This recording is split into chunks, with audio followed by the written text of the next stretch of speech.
Hello everyone and welcome back to a new video. In this video, I'm going to show you guys how you can use Gimp for logo design. So if you guys want to learn how to do it, just follow the steps that I'm going to show you. As you can see guys, I'm right now on Gimp. So the first thing that you need to do guys is go to File, and from here you can add a new image by clicking on Open. You can click on Ctrl plus O.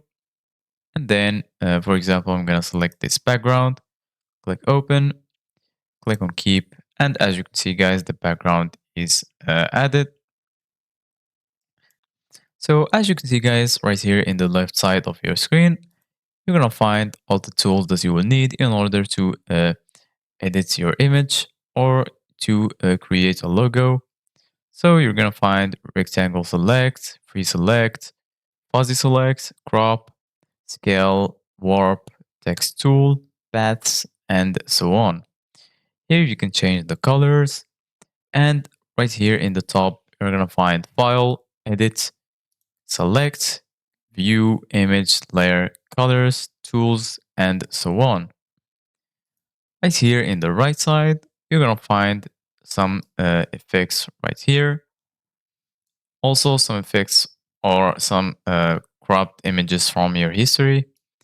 And right here, you're gonna find the layers. So for example, I'm gonna add a text by clicking on the text tool and then selecting where you want to type. And then right here, you can type anything that you want and click on the color to change the color. For example, I'm gonna choose blue and then click on OK. So you need to select it first. From here, you can change the size of the text. So for example, I'm gonna choose 100. And right here, you can make it bold, make it italic, add an underline, strike through, and so on. As you can see guys right here, you're going to find the paintbrush tool. This tool is very important for creating logos.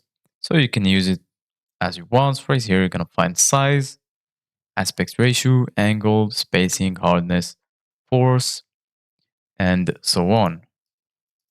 So this is it guys for today's video. Thank you guys for watching. See you guys in the next video.